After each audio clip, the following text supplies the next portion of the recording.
Hello students, कल हमने organic chemistry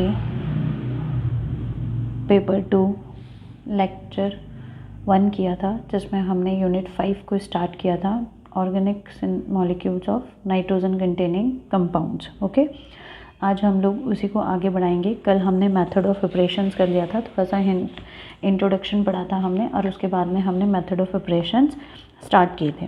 now today we are started another method of operations, जिसे हम बोलेंगे second method of operation. This is called second method of preparation.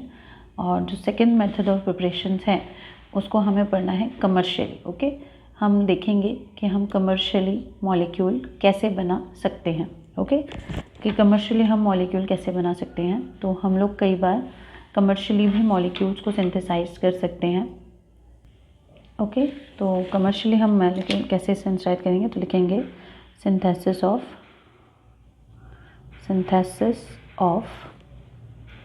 नाइट्रोएल्केन commercially.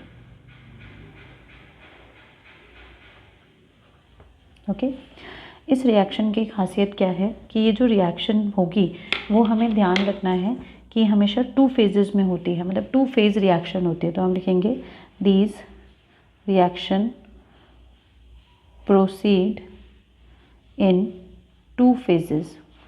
How many phases? 2 phases। अब 2 phases में first phase जो होता है वो होता है हमारा लिक्विड फेज। वो हमारा क्या होता है? Liquid phase.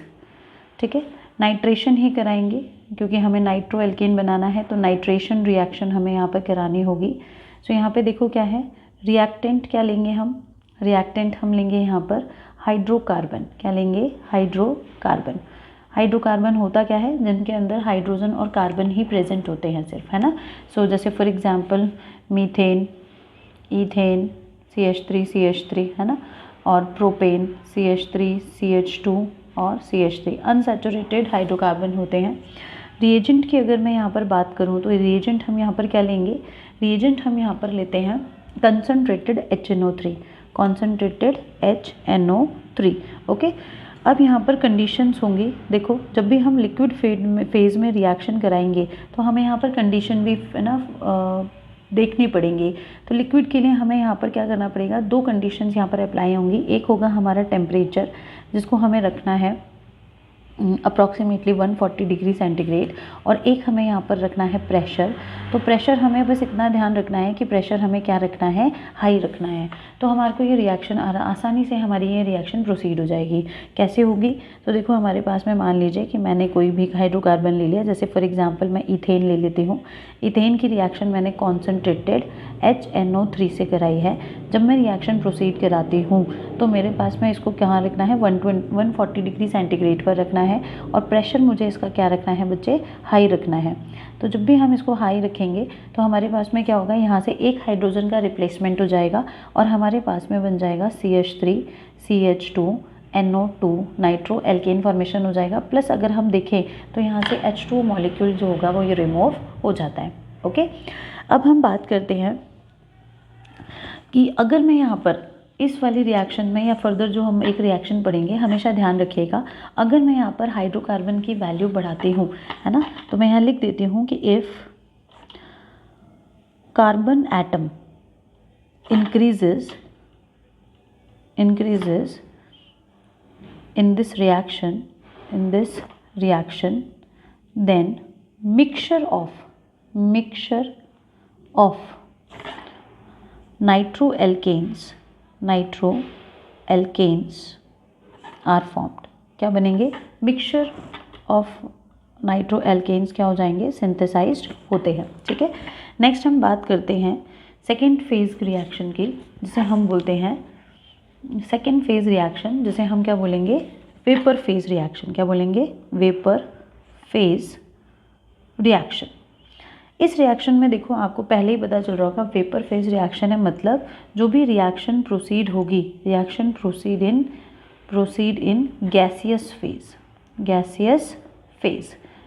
फेज में ये रिएक्शन यहाँ पर क्या होगी? हमारी प्रोसीड होगी। कैसे होगा? देखो, रिएक्टेंट हमें क्या चाहिए होगा? रिएक्टेंट सेम हमें यहाँ पर क्या चाहिए? हाइड्रोकार्बन चाहिए, आप जो भी लेना चाहें वो हाइड्रोकार्बन यहाँ पर ले सकते हैं। रिएजेंट हमें यहाँ पर क्या चाहिएगा, अटैकिंग स्पीशी मुझे यहाँ पर क्या चाहिए, जो आक्रमणकारी समूह है वो क्या चाहिए, सेम कॉन्सनट्रेटेड HNO3 चाहिए, है ना। कंडीशंस हमें यहाँ पर क्या रखनी है, तो अब यहाँ पर हमें क्योंकि गैसियस फेज में चाहिए तो यहाँ पर हम प्रेशर की बात नहीं करेंगे, हम यहाँ पर सीधे किसकी बात करेंगे, सिर्फ टेम्परेचर की बात करेंगे। ओके, तो या तो हम कंसनट्रेटेड HNO3 ले लें या फिर हम नाइट्रोजन ऑक्साइड ले लें, है ना, नाइट्रोजन ऑक्साइड। हम दो तरीके के यहाँ पर रिएजेंट ले सकते हैं, नाइट्रोजन ऑक्साइड, ठीक है, N2O बोल सकते हो आप उसे, NO2 या N2O बोल सकते हो, नाइट्रोजन ऑक्साइड। ओके, अब कंडीशंस हमने यहाँ पे क्या रखने हैं, यहाँ हमें सिर्फ एक कंडीशंस रखी हैं, दैट इज़ टेम्परेचर। टेम्परेचर मुझे यहाँ पर बहुत ज़्यादा हाई लेना है, approximately 150 degree centigrade to 475 degree centigrade. Okay, क्योंकि 475 डिग्री सेंटीग्रेड पर जब जाएगा तो आपको पता है अपने आप ही हमारे पास में क्या हो जाएगा, वो वेपर फेज में चला जाएगा। कोई भी लिक्विड जो है या कोई भी हाइड्रोकार्बन है वो अपने आप ही किस में चला जाएगा, वेपर फेज में कन्वर्ट हो जाएगा। सो यहाँ पर हम लोग रिएक्शन कराते हैं, तो हमने यहाँ पर ले लिया, जैसे मान लीजिए CH3 ले लिया, इसकी रिएक्शन हमने सेम कॉन्सनट्रेटेड HNO3 से करा दी, और ये जो रिएक्शन है वो हमने कब से कराई है, 150 डिग्री से 475 डिग्री सेंटीग्रेड के बीच में कराई है। सेम एक हाइड्रोजन यहाँ से रिप्लेस हो जाएगा, तो CH3 CH2 NO2 फॉर्मेशन हो जाएगा, प्लस यहाँ से मेरे पास में H2 मॉलिक्यूल निकल जाएगा। ठीक है, अब यहाँ पर आपको एक चीज़ रखनी है कि इफ़ हाइड्रोकार्बन चेंज, अगर मैं हाइड्रोकार्बन की वैल्यू बदल देती हूँ, जैसे फॉर एग्जांपल यहाँ पर दो चीज़ें आपको यहाँ पर रखनी पड़ेंगी कि हम हाइड्रोकार्बन बदलेंगे तो हमारे को टेम्परेचर भी यहाँ पर क्या करना पड़ेगा, बदलना पड़ेगा। तो यहाँ पर क्या हो जाएगा, when hydrocarbon is changed then temperature of the reaction will also change। तो मुझे इसकी जो टेम्परेचर होगा वो भी मुझे क्या करना पड़ेगा, चेंज करना पड़ेगा। और सेकंड चीज़ यहाँ पर क्या है कि if number of carbon atom increases in hydrocarbon then mixture of nitro alkane are formed synthesized or formed। तो mixture of nitro alkane formation हो जाएगा। कैसे होगा देखो, जैसे फॉर एग्जांपल मैंने यहाँ पर जो रिएक्टेंट लिया है हाइड्रोकार्बन, वो मैंने क्या ले लिया है, प्रोपेन ले लिया। क्या ले लिया है, प्रोपेन। जैसे फॉर एग्जांपल CH3 CH2 और CH3, ये मेरे पास में प्रोपेन है। रिएजेंट हम सेम लेंगे, है ना, रिएजेंट हम सेम लेंगे, कॉन्सनट्रेटेड HNO3 ले लीजिए। टेम्परेचर कंडीशंस जो रखेंगे हम वहाँ पर टेम्परेचर की रखेंगे, क्या रखेंगे, टेम्परेचर को हम यहाँ पर हाई रखेंगे, तो 150 degree centigrade to 475 degree centigrade रखेंगे। तो अब आप यहाँ देखेंगे कि जो रिएक्शन है ना, ये जो रिएक्शन हमारे पास में हो रही है वो उसमें मिक्सचर ऑफ मॉलिक्यूल्स बनेंगे हमारे पास में। जैसे CH3 CH2 CH3 लिया, इसकी कॉन्सनट्रेटेड HNO3 से हमने रिएक्शन कराई है, तो temperature same 150 degree to 475 degree centigrade. तो यहाँ पर देखेंगे कि हमारे पास में एक तो नॉर्मल नाइट्रो एल्केन बन जाएगा, CH3 CH2 CH2 का 2 और NO2, तो हम इसे है ना 1 नाइट्रो प्रोपेन बोलेंगे, this is called 1 nitro propane. Okay, एक तो ये बन जाएगा। एक हमारे पास में देखो यहाँ पे 2 नाइट्रो प्रोपेन भी फॉर्मेशन हो सकता है इस तरीके से, तो हम इसे बोलेंगे 2 नाइट्रो प्रोपेन। ठीक है, एक और हमारे पास में यहाँ पर मॉलिक्यूल बन सकता है जिसे हम बोल सकते हैं CH3 CH2 और NO2, इसे हम बोलेंगे 1 nitro ethane. Okay, and 1 more molecules that is CH3 NO2 nitro methane. Okay, nitro methane. So यहाँ पर डिफरेंट देखो आपको डिफरेंट मॉलिक्यूल्स या डिफरेंट हम लोगों को ना मॉलिक्यूल्स देखने को मिले हैं। मैं इसे ऊपर कर देती हूँ थोड़ा सा, जो आपको देखने में आसानी होगी। ओके, ये हमारे पास में हमने प्रोपेन लिया था, सो ये हमारे पास में एक रिएक्शन है जिसके थ्रू हम लोग क्या बनाते हैं, डिफरेंट टाइप के नाइट्रोएल्केन फॉर्मेशन कर सकते हैं। ओके बेटा, चलिए नेक्स्ट हम मेथड ऑफ प्रिपरेशंस की बात करते हैं। नेक्स्ट हम देखते हैं कि नेक्स्ट हम क्या क्या ले सकते हैं। ओके, सो देखिए यहाँ पे नेक्स्ट हम बात करते हैं जो मेथड ऑफ प्रिपरेशंस या जो भी हमारे पास में है, थर्ड मेथड ऑफ प्रिपरेशंस जो हमारे पास में है, उसे हमें क्या देखना है कि थर्ड मेथड ऑफ प्रिपरेशन में हम ऑक्सीडेशन कराएंगे। ओके, कोई भी हमारे पास में नाइट अमीन ग्रुप होगा, टर्शरी अमीन अगर मेरे पास में प्रेजेंट हो और उसका मैं क्या करा दूँ, ऑक्सीडेशन करा दूँ, तो मेरे पास में भी क्या बन सकता है, नाइट्रोएल्केन फॉर्मेशन हो सकता है। तो रिएक्शन में लिखेंगे फ्रॉम 3 डिग्री एमीन्स। ओके, तो 3 डिग्री अमीन्स से मुझे बना के देखना है। सो रिएक्शन में देखो क्या होगा, रिएक्टेंट तो मैं क्या लूँगी, रिएक्टेंट मेरे पास में क्या रहेगा, 3 डिग्री अमीन रहेगा। ओके, तो 3 डिग्री अमीन को हम R3N के थ्रू रिप्लेस कर सकते हैं या बता सकते हैं।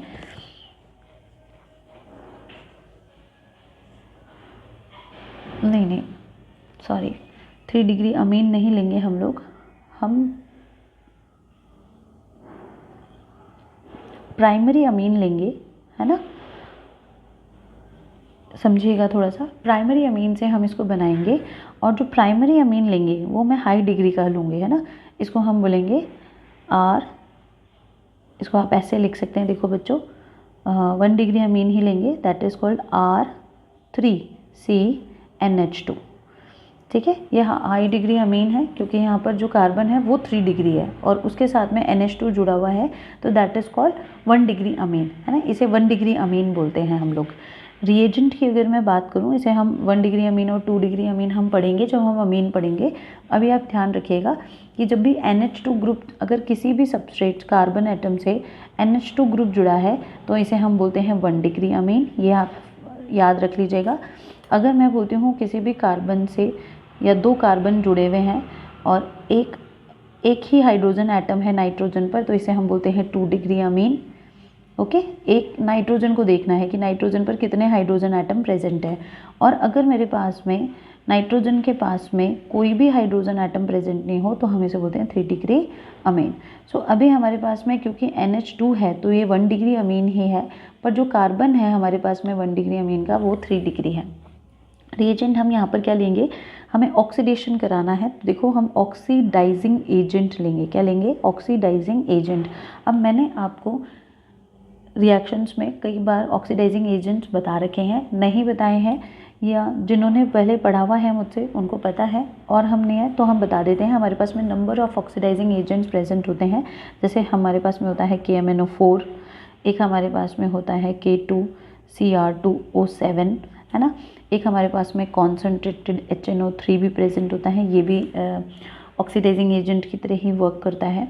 उसके बाद में हमारे पास में PCC, है ना, पिरिडीनियम, इसे हम बोलते हैं पिरिडीनियम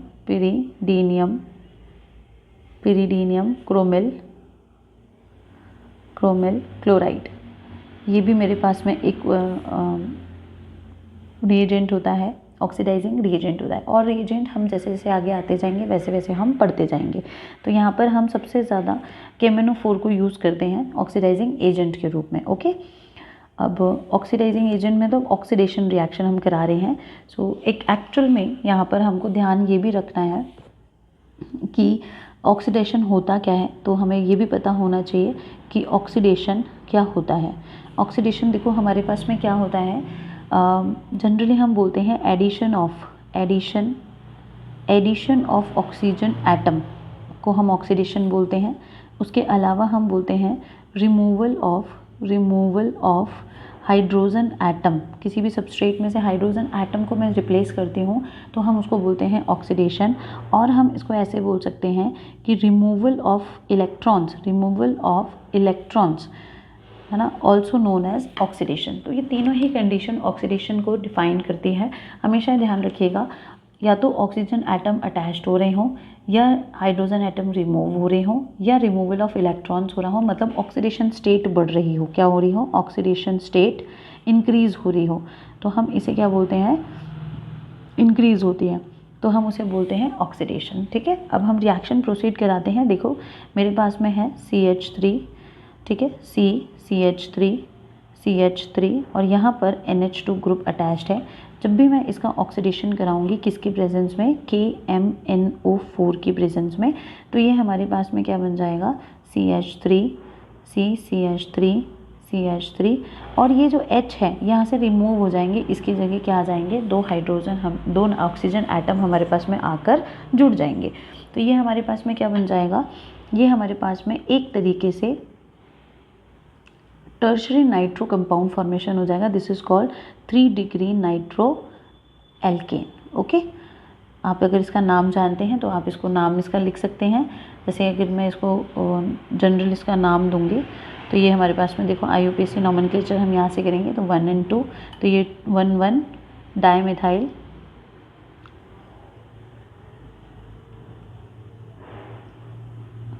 यहाँ ऐसे लिख सकते हो आप, 3 कलाउन कार्बन चेन ले लो तो ये 1 2 3 हो जाएगा, तो हो जाएगा 2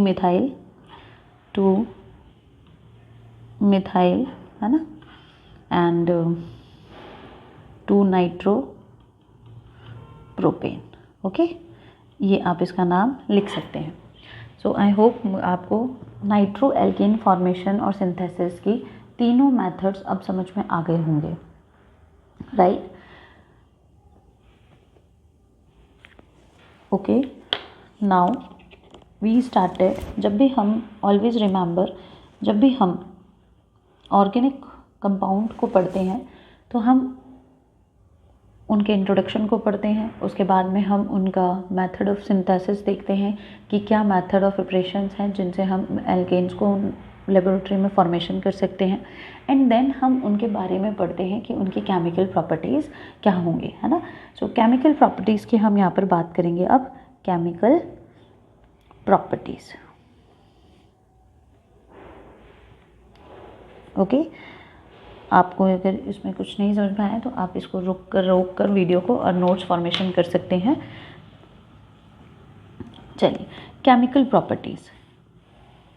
अगर मैं केमिकल प्रॉपर्टीज़ की बात करती हूँ तो हमेशा ध्यान रखिएगा, केमिकल प्रॉपर्टीज़ में हम रिएक्शंस की बात करते हैं और हमें नंबर ऑफ़ रिएक्शंस यहाँ पर देखने को मिल सकती हैं। नंबर ऑफ़ रिएक्शंस में हम देखो यहाँ पर अभी देखते हैं कि हमारे बुक में क्या क्या है, तो उसके अकॉर्डिंगली आपके टॉपिक में, सिलेबस में क्या क्या रिएक्शंस हैं, तो उसमें देखो सबसे पहली जो रिएक्शन है वो है रिडक्शन। वो क्या है, रिडक्शन। अब आपको पता होना चाहिए कि एक्चुअल में रिडक्शंस होते क्या हैं। समझ में आएगी बात। अगर मुझे रिडक्शंस पता हैं तो ही मैं रिडक्शंस के बारे में बात कर सकती हूँ, है ना। What is reduction? रिडक्शन देखो क्या होता है, एडिशन ऑफ हाइड्रोजन, है ना, एडिशन ऑफ हाइड्रोजन एटम, किसी भी सबस्ट्रेट पर मुझे हाइड्रोजन एटम अटैच करना हो। और क्या हो सकता है, रिमूवल ऑफ ऑक्सीजन एटम, किसी भी सबस्ट्रेट में से, जो भी सबस्ट्रेट हमें दिया गया उसमें से मैं ऑक्सीजन एटम को रिमूव कर दूं। और हम इसको ये लिख सकते हैं एडिशन ऑफ इलेक्ट्रॉन्स सबस्ट्रेट पे। ये तीनों ही प्रोसेस जो होते हैं वो रिडक्शन कहलाते हैं। क्या कहलाते हैं? रिडक्शन कहलाते हैं। तो अब हमें बस इतना ध्यान रखना है कि जब भी हम रिडक्शन कराएंगे किसी भी नाइट्रो कंपाउंड्स का, तो नाइट्रोजन पर जो ऑक्सीजन एटम प्रेजेंट है वो क्या हो जाएगा, NH2 ग्रुप में कन्वर्ट हो जाएगा, क्योंकि ऑक्सीजन रिमूव हो जाएंगे। तो या तो यहाँ पर देखो दोनों प्रोसेस हो रहे हैं, ऑक्सीजन को हम रिमूव कर रहे हैं, हाइड्रोजन को हम वहाँ पर अटैच कर रहे हैं। समझ में आ जाएगी बात। अब यहाँ पर हमें रिड्यूसिंग एजेंट की रिक्वायरमेंट होती है। देखो जब हम रिएक्शन प्रोसीड करेंगे तो हमें को जो रिएक्टेंट है, जब भी हम केमिकल रिएक्शन करते हैं किसी भी मॉलिक्यूल की, तो रिएक्टेंट के रूप में हमें वही मॉलिक्यूल लेना होता है। जैसे अगर मैं यहाँ पर नाइट्रो एल्केन्स की रिएक्शन करा रही हूँ, केमिकल रिएक्शंस पढ़ रही हूँ, तो यहाँ पर मुझे क्या लेना है, नाइट्रो एल्केन ही लेना होगा, है ना। आप कोई सा भी नाइट्रो एल्केन यहाँ पर ले सकते हैं। R की वैल्यू यहाँ पर कोई भी हो सकती है, CH3 हो सकती है, C2H5 हो सकती है, C3H7 हो सकती है, जो भी आप लेना चाहें। ओके, यहाँ पर हम लोग, अगर मैं रिएजेंट की बात करूँ तो रिएजेंट मुझे यहाँ पर क्या चाहिए होगा, क्योंकि मुझे रिडक्शन कराना है तो रिएजेंट मुझे यहाँ पर रिड्यूसिंग रिएजेंट चाहिए होगा, रिड्यूसिंग एजेंट चाहिए होगा। क्या चाहिए होगा? Reducing agent. अब रिड्यूसिंग एजेंट हमारे पास में क्या क्या होते हैं ये भी हमें कुछ ना कुछ पता होने चाहिए, है ना। तो देखो लिस्ट मैं यहाँ पर बनवाती हूँ।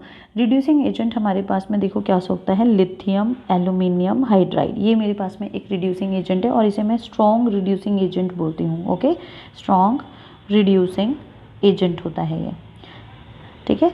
सेकेंड हमारे पास में यहाँ पर हो सकता है सोडियम बोरोहाइड्राइड, ये भी मेरे पास में रिड्यूसिंग एजेंट होता है। थर्ड हमारे पास में यहाँ पर हो सकता है H2 और निकल, पैलेडियम और प्लैटिनम, ये भी मेरे पास में कैटालिटिकल, इसे हम कैटालिटिकल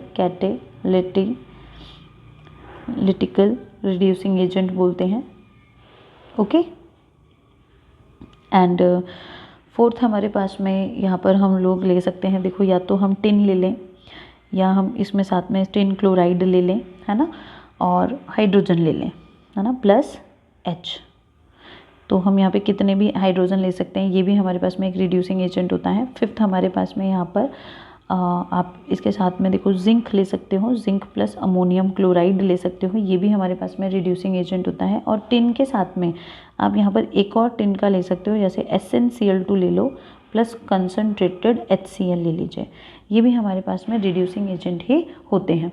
तो आपको यहाँ पर देखना है इनमें से कोई सा भी रिड्यूसिंग एजेंट हम लें, हमारे पास में क्या होगा, नाइट्रो कंपाउंड किस में कन्वर्ट हो जाएगा, NH2 कंपाउंड में कन्वर्ट हो जाएगा, ओके। तो हम रिएक्शंस करके देखते हैं, हमारे पास में कुछ रिएक्शंस हम प्रोसीड करते हैं। देखो हमारे पास में रिएक्शन कैसे करेंगे, जैसे मान लीजिए मैंने यहाँ पर नाइट्रो एल्केन्स की जगह यहाँ पर मैंने ले लिया है, देखो मान लो सिंपल रिएक्शन कराते हैं, RNO2 की रिएक्शन कराई है मैंने 6 हाइड्रोजन से, कितने से कराऊंगे, 6 हाइड्रोजन से कराऊंगे। यहाँ पे कोई भी मैं रिड्यूसिंग एजेंट ले सकती हूँ, है ना, इन 5 में से कोई सा भी ले सकते हैं। तो मेरे पास में RNH2 फॉर्मेशन हो जाएगा, प्लस 2H2O यहाँ से रिमूव हो जाएगा, तो वाटर मॉलिक्यूल यहाँ से क्या हो जाएगा, रिमूव। अब R की जगह यहाँ पर आप कोई सा भी मॉलिक्यूल ले लीजिए, फॉर एग्जांपल मैंने लिया है CH3 CHNO2, ये मैंने कोई मॉलिक्यूल ले लिया जिसे हम बोलेंगे 2 डिग्री नाइट्रो एल्केन, है ना। इसकी रिएक्शन मैंने 6 हाइड्रोजन ले लिए हैं और कोई भी रिड्यूसिंग एजेंट ले लिया, मैं यहाँ पे लिथियम एल्यूमिनियम हाइड्राइड को ले लेती हूँ। जैसे ही मैं इसको लूँगी तो ये इसको हेल्प करेगा और हमारे पास में क्या हो जाएगा, CH और ये हो जाएगा NH2 plus 2 moles of H2O molecule यहाँ से रिमूव हो जाएंगे, ओके। सो ये हमारे पास में क्या बन गया, देखो यहाँ पर क्या हो गया है, अगर मैं यहाँ पर सीधे सीधे देखूँ तो यहाँ पर हो क्या रहा है कि NO2 ग्रुप जो हो रहा है वो NH2 ग्रुप में कन्वर्ट हो रहा है, क्या हो रहा है, कन्वर्ट हो रहा है। बस इतना ही ध्यान रखना है आपको, ठीक है। इसके अलावा आप यहाँ पर और भी ना ले सकते हैं मॉलिक्यूल।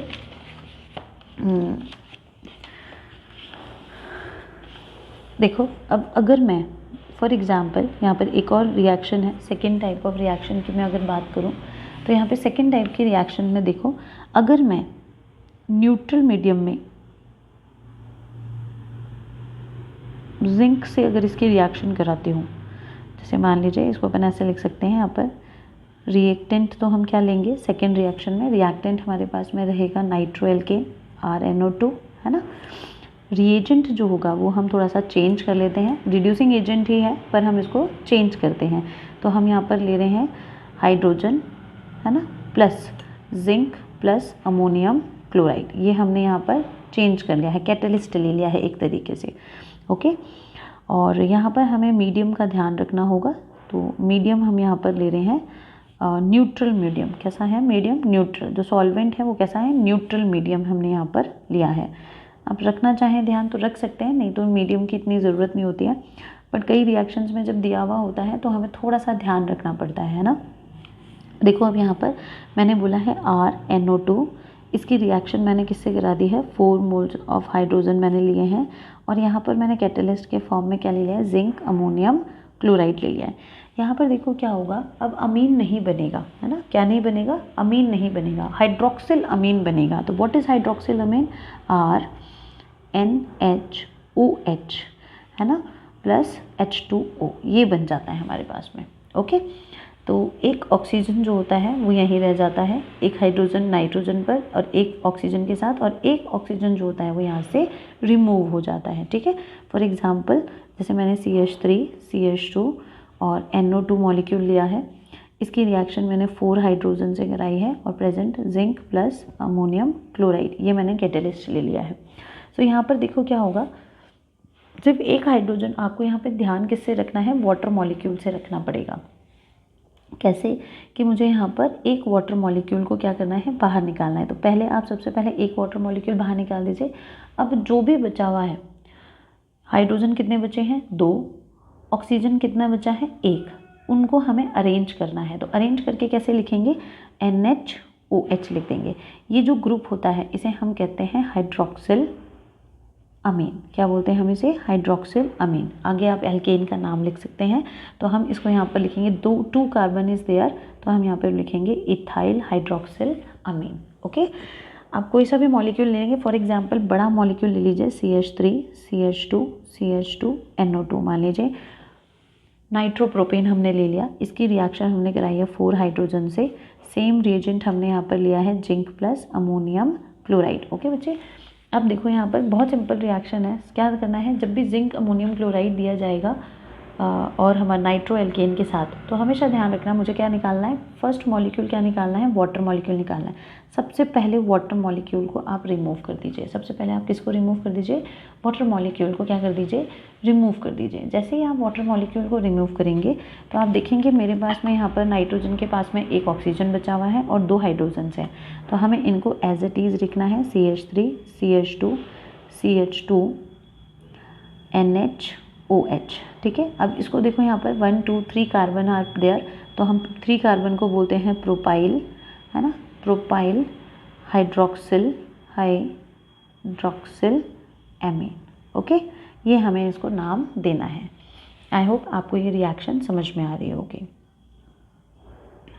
ओके, इसी तरीके से थर्ड जो रिएक्शन है उसका हमें ध्यान रखना है। थर्ड रिएक्शन में देखो, इसी की थर्ड रिएक्शन है मेरे पास में कि अगर मेरे पास थर्ड रिएक्शन देखेंगे, थर्ड रिएक्शन के अंदर हम लोग अब रिएजेंट देखो, रिएक्टेंट हमारे पास में सेम रहेगा। रिएक्टेंट हमारे पास में क्या रहेगा, नाइट्रो एल्केन ही रहेगा। रिएजेंट जो होगा वो हमारे पास में अब देखो चेंज हो जाएगा। तो यहाँ पर भी हमें हाइड्रोजन ही लेने हैं और उसके साथ में हमें क्या करना है, टिन क्लोराइड लेना है। टिन क्लोराइड के साथ में हमें HCl भी लेना है। तो अब यहाँ पर हमने रिड्यूसिंग एजेंट को क्या कर दिया है, चेंज कर दिया है। और जो आप HCl लेंगे वो कॉन्सेंट्रेटेड HCl यहाँ पर आप लें। तो हमारे पास में देखो क्या होगा, यहाँ पर भी हमारे पास में हाइड्रोक्सिल अमीन और एल्डोक्समीन मिलेगा। तो 2 तरीके के कंपाउंड हमें यहाँ पर देखने को मिलेंगे। फॉर एग्जांपल R, है ना, CH2 NO2, ये मेरे पास में कोई नाइट्रो एल्केन है।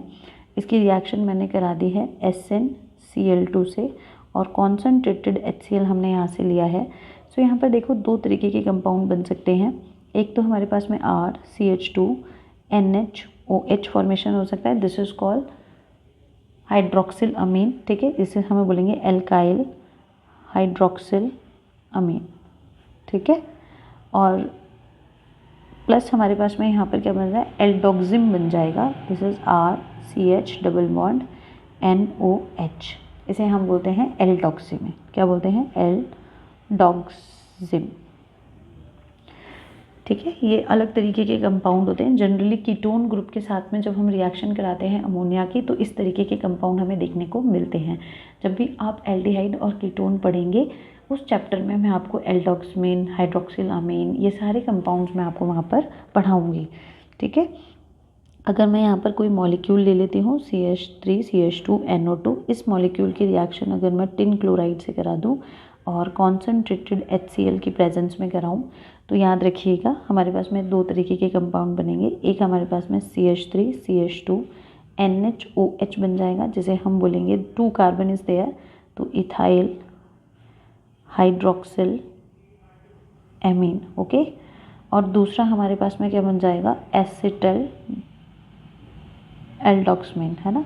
तो ये बन जाएगा CH3 CH double bond NOH, इसे हम बोलेंगे 2 कार्बन है इसीलिए इसे हम बोलेंगे एसिटल्डोक्समीन, है ना। ठीक है, ये हमारे पास में बन जाएगा। So this is all about the reduction. तो हमने यहाँ पर रिडक्शन के लिए देखो बच्चों 3 तरीके के रिएजेंट यूज़ किए हैं। एक हमने यहाँ पर सीधे कैटालिटिकल हाइड्रोजनेशन करवाया है, जिसे हमने या तो हम लिथियम एल्यूमिनियम हाइड्राइड ले लें या फिर हम उसके अंदर कोई भी कैटालिटिकल हाइड्रोजनेशन ले सकते हैं। दूसरा हमने रिएजेंट जो है वो यूज़ किया है, कौन सा किया है, जिंक और अमोनियम क्लोराइड। तो जब भी हम जिंक और अमोनियम क्लोराइड से रिडक्शन कराते हैं तो हमारे पास में हाइड्रोक्सिल अमीन बनता है। और जब हम लोग थर्ड हमने लिया है टिन क्लोराइड। ओके, जब हम SnCl2 लेंगे तो वहाँ पर हम लोगों को क्या मिलेगा, दो तरीके के कंपाउंड देखने को मिलेंगे। कुछ अमाउंट तो मेरे को हाइड्रोक्सिलामीन का मिलेगा और कुछ अमाउंट हमें एल्डोक्समिन का मिलेगा। ठीक है, सो ये हमारे पास में था आज केमिकल रिएक्शन हमने आज स्टार्ट किया था। एंड नेक्स्ट हम लोग नेक्स्ट क्लास में पढ़ेंगे, नेक्स्ट लेक्चर में। Thank you.